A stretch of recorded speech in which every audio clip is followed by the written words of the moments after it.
ನಮಸ್ಕಾರ ವೀಕ್ಷಕರೇ ಭಾರತದ ರಾಜಧಾನಿ ದೆಹಲಿ ಮತ್ತೊಮ್ಮೆ ಸುದ್ದಿಯಾಗಿದೆ. ಆದರೆ ಈ ಬಾರಿ ಯಾವುದೋ ರಾಜಕೀಯ ಕಾರಣಕ್ಕಲ್ಲ ಅಥವಾ ಅಭಿವೃದ್ಧಿಯ ವಿಷಯಕ್ಕಲ್ಲ, ಬದಲಿಗೆ ಅಲ್ಲಿನ ಜನ ಉಸಿರಾಡೋದಕ್ಕೆ ಪರದಾಡ್ತಾ ಇರುವ ದಯನೀಯ ಸ್ಥಿತಿಗಾಗಿ. ಹೌದು, ದೆಹಲಿ ಈಗ ಅಕ್ಷರಶಃ ಒಂದು ಗ್ಯಾಸ್ ಚೇಂಬರ್ ಆಗಿ ಬದಲಾಗಿ ಹೋಗ್ಬಿಟ್ಟಿದೆ.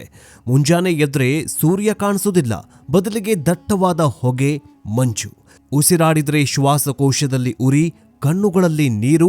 ಪರಿಸ್ಥಿತಿ ಎಷ್ಟು ಗಂಭೀರವಾಗಿದೆ ಎಂದರೆ ಸರ್ಕಾರ ಈಗ ತುರ್ತು ಕ್ರಮಗಳನ್ನು ಕೈಗೊಳ್ಳುವ ಹಂತಕ್ಕೆ ತಲುಪಿದೆ. ಇದರ ಭಾಗವಾಗಿಯೇ ದೆಹಲಿ ಸರ್ಕಾರ ಒಂದು ಮಹತ್ವದ ಆದೇಶವನ್ನ ಹೊರಡಿಸಿದೆ. ಸರ್ಕಾರಿ ಮತ್ತು ಖಾಸಗಿ ಕಂಪನಿಗಳ 50% ಉದ್ಯೋಗಿಗಳಿಗೆ ವರ್ಕ್ ಫ್ರಮ್ ಹೋಮ್ ಕಡ್ಡಾಯ ಮಾಡಿದೆ. ಶಾಲೆಗಳಿಗೆ ರಜೆ ಘೋಷಿಸಿದೆ. ಈ ವರ್ಕ್ ಫ್ರಮ್ ಹೋಮ್ ಮತ್ತು ಮಕ್ಕಳಿಗೆ ಆನ್ಲೈನ್ ಕ್ಲಾಸ್ ರೂಲ್ಸ್ಗಳನ್ನು ನೋಡ್ತಾ ಇದ್ರೆ ಕೊರೋನಾ ಕಾಲದ ಟಫ್ ರೂಲ್ಸ್ ಮತ್ತೆ ಜಾರಿ ಆಗುತ್ತಾ ಅನ್ನೋ ಆತಂಕ ಬರೀ ದಿಲ್ಲಿ ಮಂದಿಗಷ್ಟೇ ಇಲ್ಲ, ಇಡೀ ದೇಶದ ಜನರಿಗೆ ಟೆನ್ಷನ್ ಹೆಚ್ಚಿಸಿದೆ. ಅಷ್ಟಕ್ಕೂ ದೆಹಲಿಯಲ್ಲಿ ಏನಾಗ್ತಾ ಇದೆ? ಈ 50% ವರ್ಕ್ ಫ್ರಮ್ ಹೋಮ್ ರೂಲ್ಸ್ನಿಂದ ವಾಯು ಮಾಲಿನ್ಯ ಕಡಿಮೆಯಾಗುತ್ತಾ?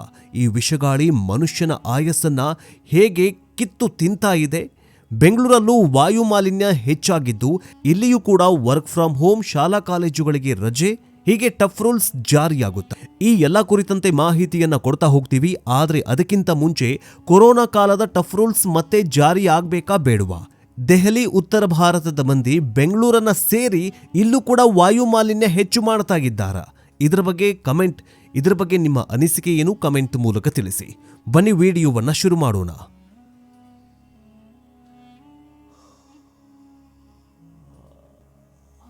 ವೀಕ್ಷಕರೇ, ಮೊದಲಿಗೆ ಪ್ರಸ್ತುತ ಸುದ್ದಿಯತ್ತ ನೋಡ್ತಾ ಹೋಗೋದಾದರೆ, ದೆಹಲಿಯಲ್ಲಿ ವಾಯು ಗುಣಮಟ್ಟ ಸೂಚ್ಯಾಂಕ ಅಥವಾ AQI ಏರ್ ಕ್ವಾಲಿಟಿ ಇಂಡೆಕ್ಸ್ ಅಪಾಯಕಾರಿ ಮಟ್ಟವಾಗಿರೋ 450 ಮತ್ತು 500ರ ಗಡಿದಾಟಿಯಾಗಿದೆ. ಇದನ್ನ ಸೆವರಲ್ ಪ್ಲಸ್, ಅತ್ಯಂತ ಗಂಭೀರ ಕೇಡುಗಾಲ ಅಂತ ಕರೆಯಲಾಗುತ್ತೆ. ಈ ಹಿನ್ನೆಲೆಯಲ್ಲಿ ದೆಹಲಿ ಸರ್ಕಾರ GRAP-4 graded responses action plan stage 4 ಅನ್ನ ಜಾರಿಗೆ ತಂದಿದೆ. ಇದರಡಿಯಲ್ಲಿ ಬಂದಿರುವ ಪ್ರಮುಖ ಆದೇಶವೇ ಉದ್ಯೋಗಿಗಳಿಗೆ ಮನೆಯಿಂದಲೇ ಕೆಲಸ. ದೆಹಲಿ ಪರಿಸರ ಸಚಿವ ಗೋಪಾಲ್ ರಾಯ್ ಅವರು ಘೋಷಿಸಿರುವಂತೆ ದೆಹಲಿ ಸರ್ಕಾರಿ ಕಚೇರಿಗಳು ಮತ್ತು ಮುನ್ಸಿಪಾಲಿಟಿ ಕಾರ್ಪೊರೇಷನ್ ಆಫ್ ಡೆಲ್ಲಿ ಅಡಿಯಲ್ಲಿ ಬರುವಂತಹ 50% ನೌಕರರು ಮನೆಯಿಂದಲೇ ಕೆಲಸ ಮಾಡಬೇಕು, ಉಳಿದ 50% ಜನ ಮಾತ್ರ ಕಚೇರಿಗೆ ಬರಬೇಕು ಅಂತ ಆದೇಶವನ್ನು ಹೊರಡಿಸಿದ್ದಾರೆ. ಇದು ಕೇವಲ ಸರ್ಕಾರಿ ಕಚೇರಿಗಳಿಗಷ್ಟೇ ಅಲ್ಲ, ಖಾಸಗಿ ಕಂಪನಿಗಳಿಗೂ ಕೂಡ ಸಲಹೆಯನ್ನ ನೀಡಲಾಗಿದೆ. ನೌಕರರಿಗೆ ವರ್ಕ್ ಫ್ರಮ್ ಹೋಮ್ ಕೊಡಿ ಮತ್ತು ಕಚೇರಿಗೆ ಬರುವವರ ಸಂಖ್ಯೆಯನ್ನ ಕಡಿಮೆ ಮಾಡಿ ಅಂತ ಸೂಚಿಸಲಾಗಿದೆ. ಇದರ ಉದ್ದೇಶ ಒಂದೇ, ರಸ್ತೆಗಳ ಮೇಲೆ ವಾಹನಗಳ ಸಂಖ್ಯೆಯನ್ನ ಕಡಿಮೆ ಮಾಡೋದು. ವಾಹನಗಳು ಕಡಿಮೆಯಾದರೆ ಅದರಿಂದ ಬರುವ ಹೊಗೆ ಕಡಿಮೆಯಾಗತ್ತೆ ಅನ್ನೋದು ಸರ್ಕಾರದ ಲೆಕ್ಕಾಚಾರವಾಗಿದೆ. ಈಗ ಕೇಳಬಹುದು, ಚಳಿಗಾಲದಲ್ಲಿ ಮಂಜು ಇರೋದು ಸಹಜ ಅಲ್ವಾ, ಅದಕ್ಕೆ ಯಾಕೆ ಇಷ್ಟೊಂದು ಗಲಾಟೆ ಅಂತ? ಖಂಡಿತ ಅಲ್ಲ. ಇದು ಕೇವಲ ಮಂಜು ಅಲ್ಲ, ಇದು ಸ್ಮ್ಯಾಗ್ ಅಂದ್ರೆ ಹೊಗೆ ಮತ್ತು ಮಂಜು ಸೇರಿ ಮಿಶ್ರಣವಾಗಿರುವಂತಹ ದಟ್ಟ ಮಂಜು. ಇದು ತುಂಬಾ ಅಪಾಯಕಾರಿಯಾಗಿದೆ. ವೈದ್ಯರ ವರದಿಗಳ ಪ್ರಕಾರ ಈಗ ದೆಹಲಿಯಲ್ಲಿರುವ ಗಾಳಿಯನ್ನ ಉಸಿರಾಡುವುದು ಎಂದರೆ ಒಬ್ಬ ಮನುಷ್ಯ ದಿನಕ್ಕೆ ಸುಮಾರು 25ರಿಂದ 30 ಸಿಗರೇಟ್ ಸೇದಿದಷ್ಟು ಹಾನಿಕಾರಕ. ಯೋಚನೆ ಮಾಡಿ, ಸಿಗರೇಟ್ ಸೇದಿದ ಪುಟ್ಟ ಮಗು, ಗರ್ಭಿಣಿ ಅಥವಾ ವೃದ್ಧರು ಕೂಡ ತಮಗೆ ಗೊತ್ತಿಲ್ಲದ ರೀತಿಯಲ್ಲಿ 30 ಸಿಗರೇಟ್ ಸೇದುತ್ತಾ ಇದ್ದಾರೆ ದೆಹಲಿಯಲ್ಲಿ. ಇದರಿಂದಾಗಿ ತೊಂದರೆಗಳು ಒಂದೆರಡಲ್ಲ, ಶ್ವಾಸಕೋಶದ ಹಾನಿಯಾಗತ್ತೆ. ಈ ಗಾಳಿಯಲ್ಲಿರುವ PM2.5 ಅಂದ್ರೆ ಪರ್ಟಿಕ್ಯುಲೇಟ್ ಮ್ಯಾಟರ್ ಅಂದ್ರೆ ಅತಿ ಹೆಚ್ಚು ಸೂಕ್ಷ್ಮವಾಗಿರುವಂತಹ ಧೂಳಿನ ಕಣಗಳು ನೇರವಾಗಿ ನಮ್ಮ ಶ್ವಾಸಕೋಶವನ್ನು ಸೇರಿ ರಕ್ತದಲ್ಲಿ ಬೆರೆಯುತ್ತದೆ. ಇದರಿಂದ ಅಸ್ತಮಾ, ಬ್ರಾಂಕಿಯಾಟಿಸ್ ಹೆಚ್ಚಾಗತ್ತೆ. ಇನ್ನು ಹೃದಯಾಘಾತ ಸಂಭವವಾಗತ್ತೆ. ಈ ಕಣಗಳು ಅಂದ್ರೆ ನಾವೇನು ಉಸಿರಾಡ್ತಾ ಇದೀವಲ್ಲ, ಆ ಗಾಳಿಯಲ್ಲಿ ವಿಷಮಿಶ್ರಿತ ಕಣಗಳು ರಕ್ತವನ್ನ ಸೇರಿದ್ರೆ ರಕ್ತದೊತ್ತಡ, BP ಹೆಚ್ಚಾಗತ್ತೆ, ಹಾರ್ಟ್ ಅಟ್ಯಾಕ್ ಆಗುವ ಸಾಧ್ಯತೆ ಇರುತ್ತೆ. ಮೆದುಳಿನ ಮೇಲೆ ಪರಿಣಾಮ ಬೀರುತ್ತೆ.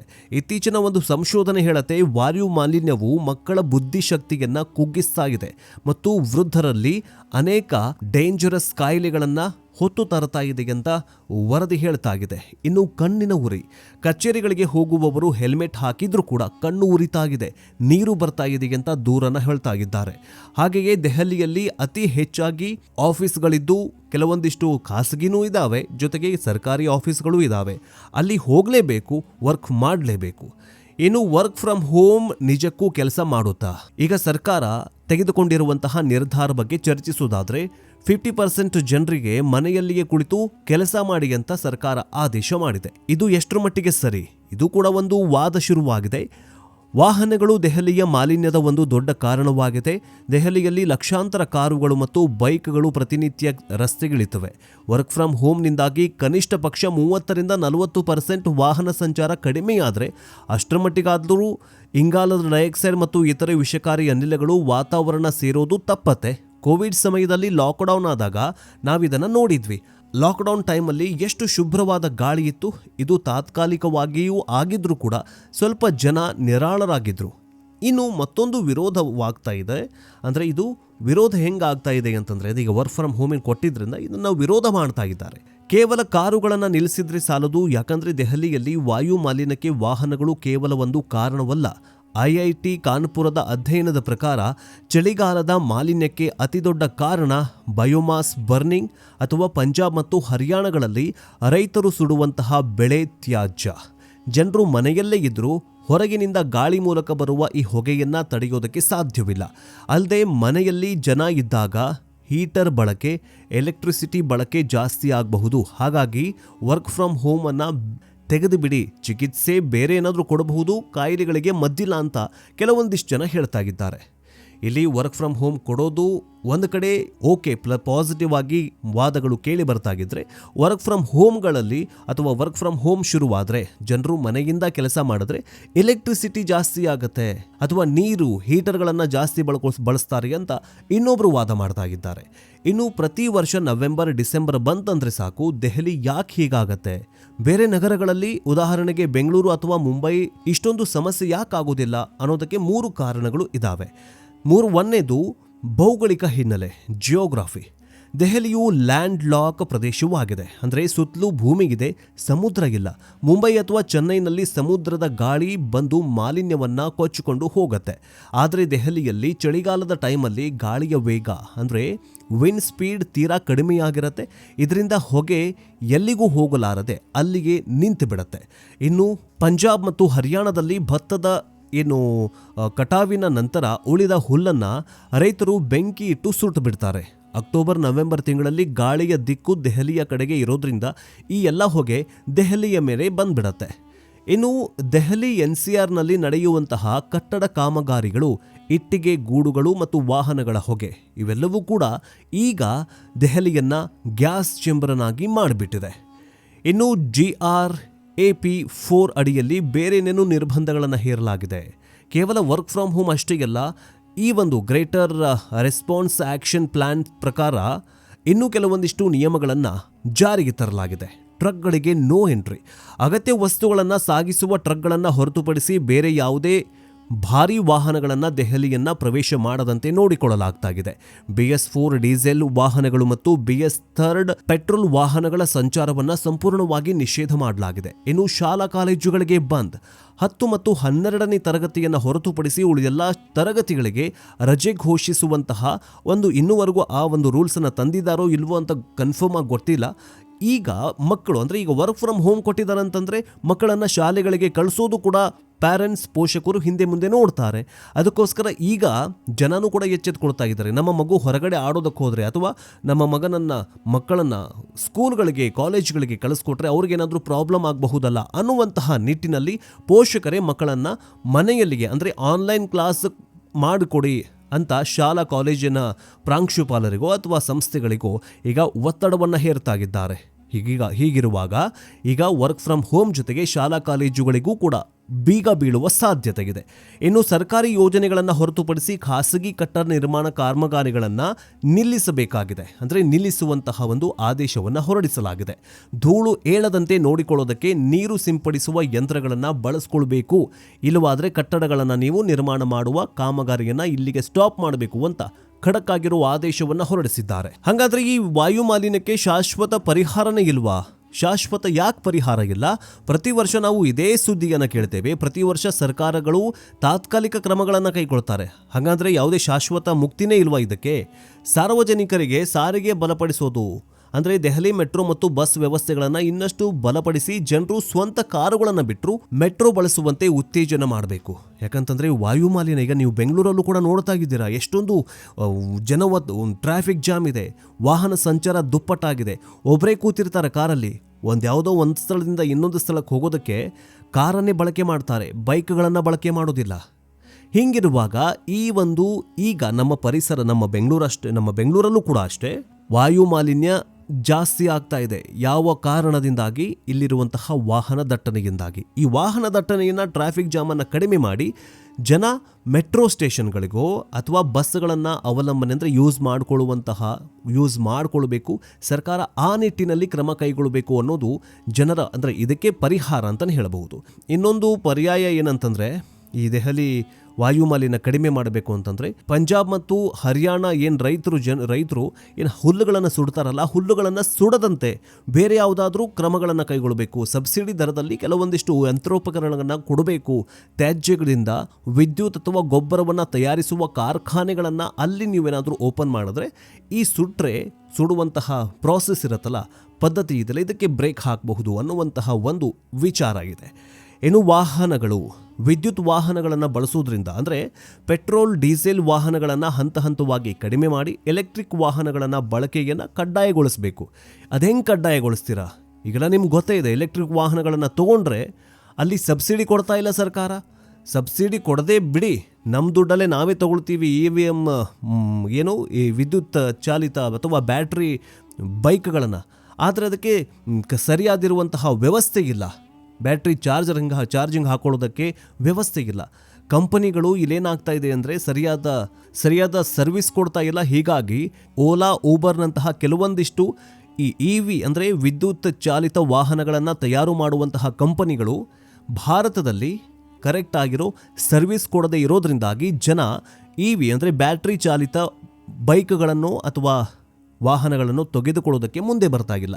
ಸೊ ಈ ಕಂಪನಿಗಳು ಎಲ್ಲಿ ಎಡವುತ್ತಾ ಇದ್ದಾವೆ ಆ ಕಂಪನಿಗಳಿಗೆ ಉತ್ತೇಜನ ಕೊಡಬೇಕು. ಎಲ್ಲಿ ನೀವು ಎಡವುತ್ತಾ ಇದ್ದೀರಾ, ಯಾಕೆ ನೀವು ಸರ್ವಿಸ್ ಕರೆಕ್ಟಾಗಿ ಕೊಡ್ತಾ ಇಲ್ಲ ಅಂತ ಸರ್ಕಾರ ಇವರ ಮೇಲೆ ಗಮನ ಹರಿಸಿ ಅವರಿಗೆ ಪರಿಹಾರ ಕೊಟ್ಟು ಜನರಿಗೆ EV ಅಂದರೆ ವಿದ್ಯುತ್ ಚಾಲಿತ ವಾಹನಗಳನ್ನು ತೆಗೆದುಕೊಳ್ಳೋದಕ್ಕೆ ಪ್ರೋತ್ಸಾಹ ಮಾಡಬೇಕು. ಬೆಂಗಳೂರಲ್ಲೂ ಅಷ್ಟೇ, ಇಡೀ ದೇಶದಲ್ಲಿ ಅಷ್ಟೇ. ವಿದ್ಯುತ್ ಚಾಲಿತ ವಾಹನಗಳನ್ನು ಜನ ಎಷ್ಟು ಬಳಸ್ತಾರೋ ಅಷ್ಟು ಪೆಟ್ರೋಲ್ ಡೀಸೆಲ್ ವಾಹನಗಳು ಕಡಿಮೆಯಾಗತ್ತೆ, ವಾಯು ಮಾಲಿನ್ಯ ಕಂಟ್ರೋಲ್ಗೆ ಬರುತ್ತೆ ಅನ್ನುವಂತಹದ್ದು ಒಂದು ವಿಷಯವಾಗಿದೆ. ಈಗ ಇನ್ನೊಂದು ಪ್ರಶ್ನೆ ಮಾಡೋದು ಸಹಜ. ಏನಂತಂದ್ರೆ ಕೊರೋನಾ ಕಾಲದಲ್ಲಿ ಏನು ಟಫ್ ರೂಲ್ಸ್ ಜಾರಿಯಾಗಿದ್ವಲ್ಲ, ಲಾಕ್ಡೌನು, ಮಿನಿ ಲಾಕ್ಡೌನು, ಈ ಸ್ಯಾನಿಟೈಸೇಷನು, ಅವು ಇವು ಅಂತ ಏನು ಟಫ್ ರೂಲ್ಸ್ ಜಾರಿಯಾಗಿದ್ವಲ್ಲ, ಆ ಟಫ್ ರೂಲ್ಸ್ ಇಲ್ಲೂ ಕೂಡ ಜಾರಿಯಾಗುತ್ತಾ ಅನ್ನುವಂತಹ ಪ್ರಶ್ನೆ ಮಾಡೋದು ಸಹಜ. ಈಗ ಕೊರೋನಾ ಲಾಕ್ಡೌನ್ಗೂ ಈಗಿನ ಪರಿಸ್ಥಿತಿಗೂ ಏನು ವ್ಯತ್ಯಾಸ? ಕೊರೋನಾ ಕಾಲದಲ್ಲಿ ಮನುಷ್ಯನಿಂದ ಮನುಷ್ಯರಿಗೆ ರೋಗ ಹರಡುತ್ತಾಗಿತ್ತು. ಹಾಗಾಗಿ ಜನರು ಮನೆಯಿಂದ ಹೊರಗೆ ಬರೋದನ್ನು ನಿಷೇಧ ಮಾಡಲಾಗಿತ್ತು. ಬಸ್, ಮೆಟ್ರೋ, ರೈಲು ಎಲ್ಲವನ್ನೂ ಕೂಡ ಬಂದ್ ಮಾಡಲಾಗಿತ್ತು. ಅಂಗಡಿ ಮುಂಗಟ್ಟುಗಳನ್ನು ಸಂಪೂರ್ಣವಾಗಿ ಮುಚ್ಚಲಾಗಿತ್ತು. ಈಗಿನ ವಾಯು ಮಾಲಿನ್ಯ ಸಮಯದಲ್ಲಿ ಇಲ್ಲಿ ಸಮಸ್ಯೆ ಗಾಳಿಯೇ ಹೊರತು ಮನುಷ್ಯರ ಸಂಪರ್ಕ ಅಲ್ಲ. ಹಾಗಾಗಿ ಮಾರ್ಕೆಟ್ ಅಂಗಡಿಗಳು ತೆರೆದಿರುತ್ತವೆ, ಆರ್ಥಿಕ ಚಟುವಟಿಕೆಗಳು ಸಂಪೂರ್ಣವಾಗಿ ನಿಲ್ಲೋದಿಲ್ಲ. ಸಾರಿಗೆ, ಮೆಟ್ರೋ ಮತ್ತು ಬಸ್ಗಳು ಎಂದಿನಂತೆ ಸಂಚರಿಸುತ್ತವೆ. ಜನರು ಸ್ವಂತ ವಾಹನಗಳನ್ನು ಬಿಟ್ಟು ಬಸ್ನಲ್ಲಿ ಓಡಾಡಲಿ ಅನ್ನೋದೇ ಇಲ್ಲಿ ಪ್ರಮುಖವಾಗಿರುವಂತಹ ಉದ್ದೇಶವಾಗಿದೆ. ಇನ್ನು ಜನ ಓಡಾಡೋದಕ್ಕೆ ಸಂಪೂರ್ಣ ನಿಷೇಧ ಇಲ್ಲ. ಆದರೆ ವೈದ್ಯರೇನು ಹೇಳ್ತಾರಂತಂದರೆ ಹೊರಗಡೆ ಅನಗತ್ಯವಾಗಿ ಹೊರಗಡೆ ಹೋಗಬೇಡಿ ಅಂತ ಹೇಳ್ತಾ ಇದ್ದಾರೆ. ಇನ್ನು ಯಾವ್ಯಾವ ಟಫ್ ರೂಲ್ಸ್ ಜಾರಿ ಆಗಬಹುದು ಅನ್ನುವುದನ್ನು ನೋಡ್ತಾ ಹೋಗೋದಾದ್ರೆ, ಸದ್ಯ ದೆಹಲಿಯಲ್ಲಿ GRAP 4 ಅಂದರೆ 4ನೇ ಹಂತದ ತುರ್ತು ಕ್ರಮವನ್ನು ಜಾರಿಗೆ ತರಲಾಗಿದೆ. ಈ ನಿಯಮದ ಅಡಿಯಲ್ಲಿ ಸಮಬೆಸ ನಿಯಮ ಜಾರಿಯಾಗುವ ಸಾಧ್ಯತೆ ಇದೆ. ರಸ್ತೆಗಳಲ್ಲಿ ವಾಹನಗಳ ಸಂಖ್ಯೆ ಕಡಿಮೆ ಮಾಡೋದಕ್ಕೆ ಒಂದು ದಿನ ಬೆಸ ಸಂಖ್ಯೆಯ ಅಂದರೆ 135 ಗಾಡಿಗಳು, ಮರುದಿನ ಸರಿ ಸಂಖ್ಯೆ ಅಂದರೆ 246 ಗಾಡಿಗಳು ಓಡಾಡುವ ನಿಯಮವನ್ನು ಜಾರಿಗೆ ಮಾಡುವ ಸಾಧ್ಯತೆ ಇದೆ.